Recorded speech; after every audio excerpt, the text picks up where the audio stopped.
Melanjutkan John Wick chapter 2 kemarin, kali ini kita akan melihat John Wick masih terus berlari setelah status ekskomunikadonya dipublikasikan dan hanya memiliki waktu 1 jam sebelum para anggota pembunuh bayaran di seluruh dunia mengincarnya. Nama John Wick sendiri terlihat berada di peringkat paling atas sekaligus memiliki harga paling tinggi, yaitu 14 juta dolar untuk siapapun yang bisa membunuhnya. Bayangkan, hanya seorang diri, tak ada bantuan dan akses kemanapun, semua pihak mengejar dia. Bukan polisi, pemerintah, atau mafia, tetapi para ahli membunuh dan orang-orang yang sangat kuat, bahkan mengendalikan pemerintahan itu sendiri. Do you expect him to make it out? I'd say the odds are about even. Tak ingin anjingnya menjadi korban, John Wick pun memutuskan untuk menitipkannya ke Continental agar si anjing bisa aman. John Wick sendiri dengan cepat pergi ke perpustakaan yang dimana dia menyimpan sesuatu yang sangat penting di sana, yaitu sebuah medali dan kalung salib yang akan membantunya nanti. Tak lama muncullah seorang asasin berbadan tinggi besar dimana dia ingin segera membunuh John Wick meski dia sadar bahwa waktunya belum dimulai, tetapi karena tak ingin melewatkan kesempatan, asasin itu pun langsung menyerang John Wick dan terjadilah perkelahian menarik di mana kita akan melihat kemampuan John Wick yang ternyata tidak hanya bisa membunuh dengan sebatang pensil 2B, tetapi juga bisa membunuh menggunakan sebuah buku. Ingat, sebuah buku loh, sehingga bisa disimpulkan bahwa jangan menilai sebuah sampul dari bukunya.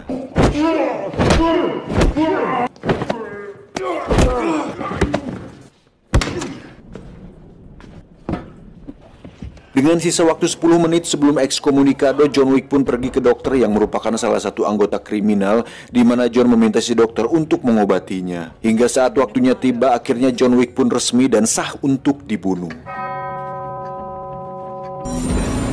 John Wick, 14 million. Open contract is now in effect. And away we go.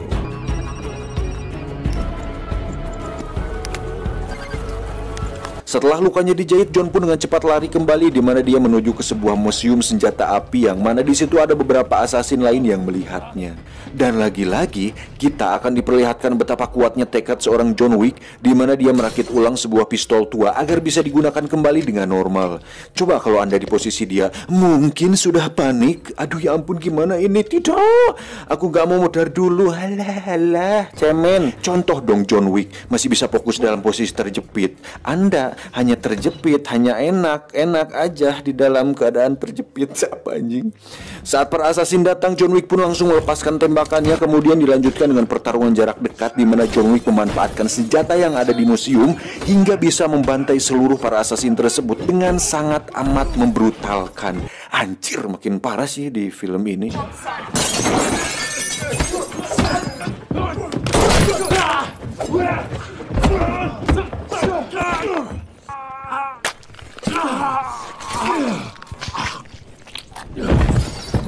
Terakhir, John Wick pun melayangkan sebuah kapak tepat di kepala asasin yang masih hidup. Nggak ada obat sih, gila. Si anjing sendiri baru saja tiba di Hotel Continental di mana di situ ada si resepsionis yang dengan senang hati merawatnya. Dan sampai sini adrenalin kita terus dipacu dan dipaksa untuk tak henti-hentinya merasakan lelahnya menjadi John Wick, di mana dia lagi-lagi diserang oleh asasin lain di sebuah kandang kuda, tidak pakai nil.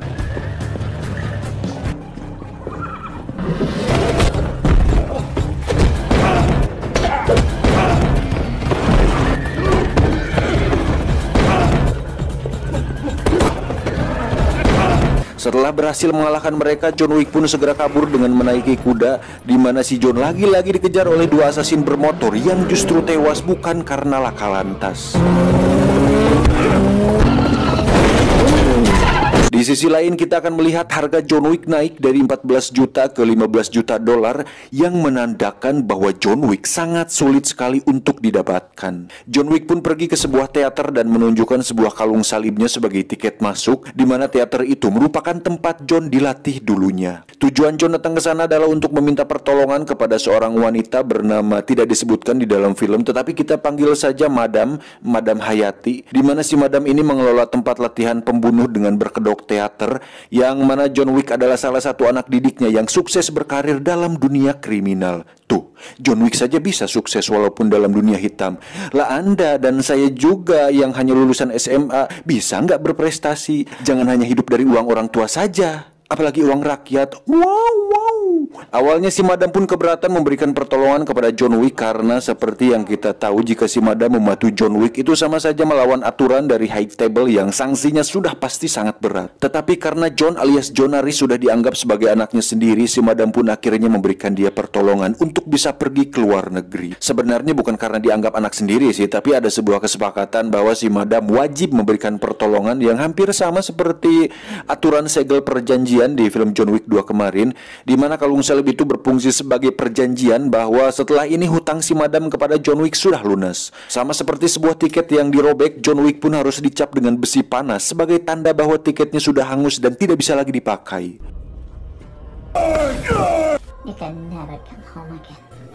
That's it, Adegan berpindah ke kontinental di mana kita akan melihat karakter baru bernama The Adjudicator, di mana wanita ini merupakan utusan langsung dari High Table dan bertugas sebagai hakim lapangan untuk mengusut kasus John Wick. Alhasil, Winston sang pemilik hotel kontinental pun terkena getahnya, di mana dia dipecat sebagai manajer di sana dan diberikan waktu 7 hari untuk merapihkan semua laporannya. Karena ternyata Winston ketahuan membantu John Wick saat dirinya tidak langsung membunuh John Wick ketika di taman dan malah memberinya waktu 1 jam untuk kabur. You have 7 days. Enjoy your stay at the Continental. Selanjutnya, The Adjudicator pun mendatangi Boiri yang bernasib sama seperti Winston, di mana dia dipecat dari kepemimpinannya sebagai Raja Pengemis dan diberikan waktu 7 hari untuk masa pergantian. Namun Boiri yang congkak nampak tak terima dengan itu, tetapi dia tidak punya pilihan lain karena jika melawan The Adjudicator, sama saja dia melawan High Table. I am the Bowery! You have 7 days. John Wick sendiri terlihat sudah berada di Mesir, di mana dia bertujuan untuk menemui seorang teman lama yang merupakan manajer The Continental cabang Mesir. Ketika berjalan di lorong gelap, John Wick pun sempat diserang oleh beberapa asasin di sana, namun berhasil dihentikan oleh ajudan si manajer yang memintanya untuk bertemu dengan si manajer. Setelah masuk ruangannya, John pun sudah disambut oleh 2 ekor anjing galak dan tak lama muncullah sang manajer yang ternyata seorang wanita cantik bernama Sofia, tapi tidak pakai lacuba. John Wick pun langsung menunjukkan segelnya, di mana si Sofia ini ternyata pernah ditolong oleh John Wick dulu saat ingin agar anaknya bisa aman, sehingga John datang kembali untuk meminta pertolongan balik kepadanya. Sama seperti Madam Hayati yang enggan menolong John Wick yang statusnya sudah ekskomunikado, Sofia pun menolak memberi John pertolongan. Ya, secara logika mana ada orang yang menolongin seorang buronan, tetapi karena Sofia teringat akan Sumpah Pemuda dan memiliki rasa empati yang tinggi, dia pun akhirnya bersedia untuk menolong John Wick. John Wick sendiri hanya meminta tolong Sofia untuk membawanya kepada seorang pria yang merupakan bawahan langsung The High Table untuk meminta saran kepadanya. We leave in 10 minutes.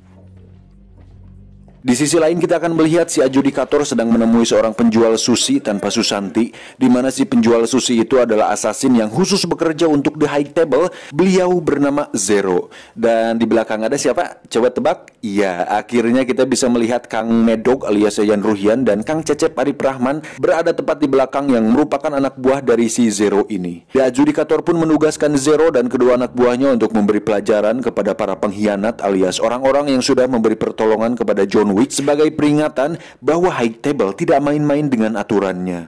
I have served. I will be of service. Dimulai dengan mendatangi teater Madam Hayati, di mana Kang Yayan dan Kang Cecep membantai semua anak buah si Madam sampai tak tersisa. Tak lama muncullah si Adjudicator untuk menginformasikan bahwa sebagai hukuman atas menolong John Wick, si Madam pun harus memberikan darahnya dengan cara mengulurkan kedua tangannya lalu ditusuk oleh pedang dan selesai.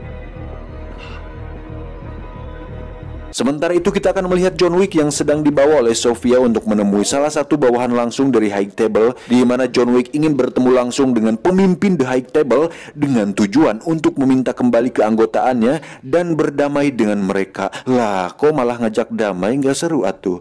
Tapi no, John Wick ternyata punya rencana lain. Kita lihat nanti. Pria tersebut pun mengatakan bahwa para tetua High Table tidak bisa ditemukan karena merekalah yang akan menemukanmu. Caranya dengan berjalan di gurun pasir yang tandus dan harus sendirian tentunya, kemudian tidak boleh membawa air, cemilan, Coca-Cola, Silver Queen, Kinder Joy atau apapun itu. John Wick harus terus berjalan sampai dirinya sekarat. Barulah dia bisa melihat langsung tetua dari High Table. Itu pun kalau John Wick tidak keburu mati kehausan. Thank you. sir. Hingga saat Sofia dan John akan pergi, pria tersebut pun meminta 1 tumbal sebagai ganti atas informasi tersebut, di mana dia langsung membunuh 1 anjingnya tanpa konfirmasi terlebih dahulu. Sontak hal tersebut membuat Sofia shock, dan lagi-lagi hanya karena seekor anjing, Sofia pun membrutal sama seperti saat John Wick kehilangan anjingnya. Gara-gara si anjing memang. Dari situ mereka berdua pun terlibat baku tembak dengan anak buah si pria dan sudah pasti bisa menang dan lolos dari sana.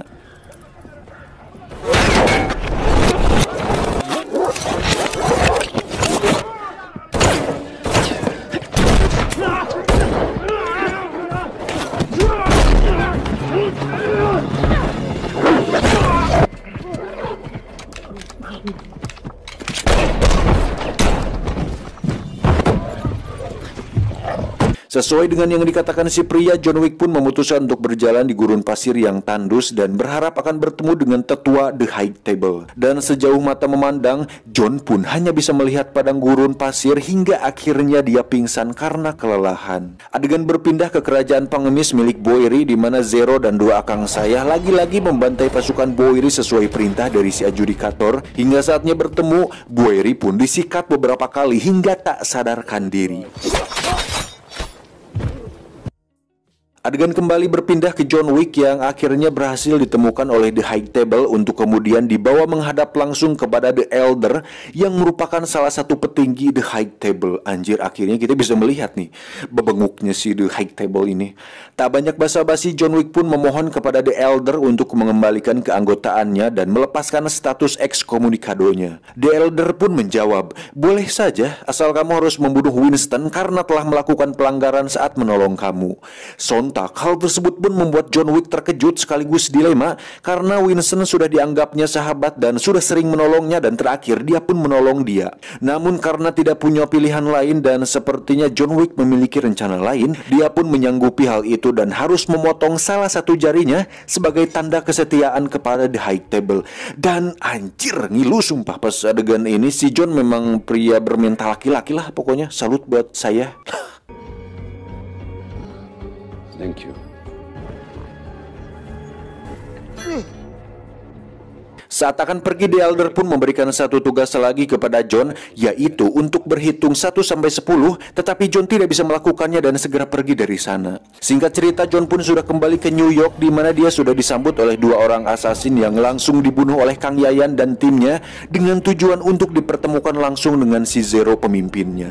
Hingga saatnya mereka bertemu, Zero pun langsung menunjukkan kehebatan mereka, di mana anak buahnya bisa melakukan trik muncul secara tiba-tiba, kemudian menghilang dan muncul lagi kembali tepat di belakang John Wick.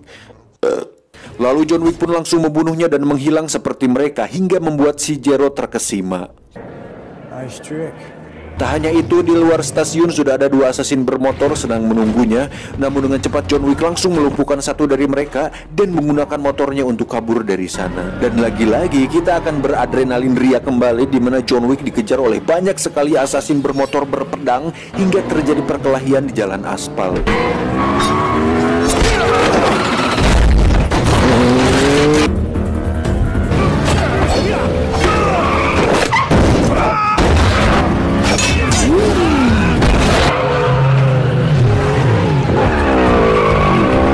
Saat sampai di Continental, Zero pun sedikit lagi bisa membunuh John Wick, tetapi dicegah oleh si resepsionis yang melarangnya membunuh di area tersebut. Untuk itu John Wick pun masuk ke dalam Continental disusul dengan si Zero yang ikut duduk tepat di sampingnya, yang ternyata adalah penggemar berat dari sang legenda.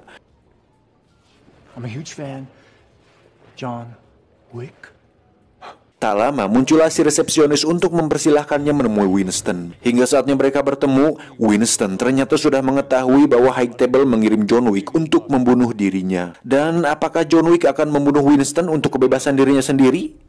Tak lama muncullah si adjudikator untuk menanyakan pertanyaan yang sama. Dan jawabannya, tentu tidak dong. Winston dan John Wick memilih untuk melawan High Table, dan itu merupakan keputusan yang cukup berani. Dengan cepat si adjudikator pun menghubungi operator untuk merubah status Hotel Continental cabang New York menjadi tidak netral, yang berarti pembunuhan bisa dilakukan di sana. Dan tidak hanya itu, pembersihan akan dilakukan dengan mengirim pasukan khusus untuk membantai pengelola hotel sekaligus John Wick sendiri. Good evening. gentlemen. This haven is safe no more. Dengan cepat Winston pun membawa John ke ruang senjatanya untuk mempertahankan diri, di mana John Wick, si resepsionis, dan beberapa anak buah Winston akan mencoba melawan pasukan khusus tersebut sebisa mungkin. See this packing, Parabellum.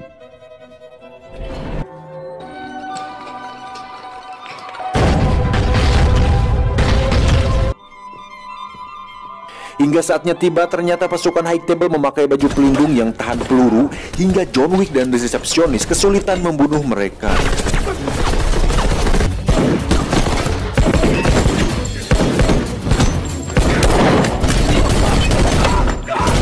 Untuk itu John pun kembali ke ruangan Winston, di mana si resepsionis menyarankan memakai senjata yang bisa menembus baju pelindung mereka, yaitu shotgun level 7. Tak ingin membuang waktu, John Wick pun segera keluar dan membantai mereka semua sampai tak tersisa. Namun hal itu belumlah selesai karena masih ada Zero dan beberapa shinobinya, di mana John harus bertarung kembali dengan mereka tepat di ruang penuh kaca akrilik. Dan betapa kasihannya sang pemeran pengganti John Wick ketika harus dihajar dan terlempar ke kaca berkali-kali hingga membuatnya tersungkur. Namun dengan kekuatan emosi dan tanah sengketa yang semakin meruncing, John Wick pun bangkit dan berhasil membalikan keadaan.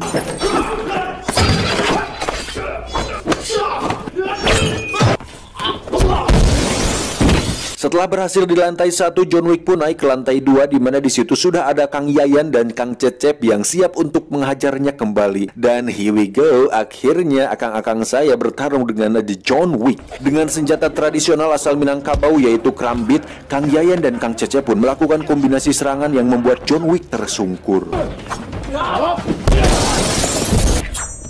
Bangga bertarung dengan Anda, Mr. Wick. Senang bertemu Anda, Mr. Wick. Pada akhirnya John Wick pun bisa mengalahkan mereka berdua, walaupun bukan dengan skill tapi dijatuhkan dari atas. Namun John Wick tidak membunuh mereka berdua dan justru mengatakan, Sampai jumpa. Hingga saatnya tiba, John Wick pun harus bertarung dengan raja terakhir yaitu Zero, di mana si Zero ini sebenarnya terobsesi dengan sosok John Wick yang melegenda dan ingin dianggap sejajar dengannya. Namun karena John Wick lebih unggul secara pengalaman dan karakter, si Zero pun harus tewas mengenaskan dengan pedang menancap tepat di dadanya. Setelah semua yang terjadi, tak diduga Winston melakukan perundingan dan kesepakatan dengan si adjudikator, di mana ketika Winston mau membunuh John Wick, maka Winston akan kembali mendapatkan kerajaannya sebagai manajer The Continental. Let me keep my power, Winston. But what about him? Lalu tiba-tiba Winston pun menembak John Wick beberapa kali hingga membuatnya terjatuh dari gedung. Loh, anjing kok berkhianat sih? Well played, sir. Dirasa masalah selesai, si adjudikator pun pamit untuk pulang, tetapi ketika melihat ke samping gedung, John Wick sudah tidak ada di sana.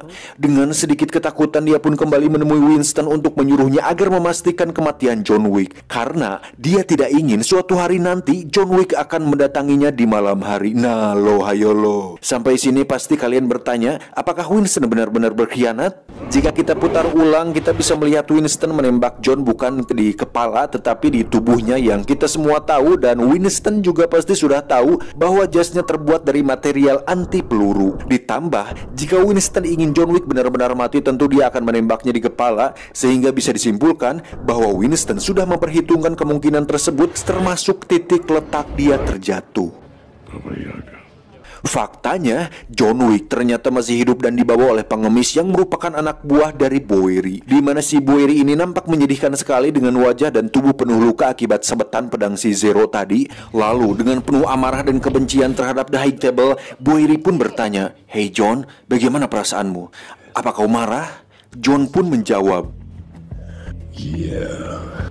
tamat ending yang mengwik-wikkan. Saya tidak ingin banyak komentar kali ini karena saya juga ikut emosi kepada High Table dan sangat ingin sekali ikut menghancurkan mereka. Tapi apalah dayaku yang hanya seorang pengangguran in the house ini. Maaf kalau layarnya blank hitam, itu adalah tanda bahwa hati saya sedang gelap dan marah terhadap The High Table.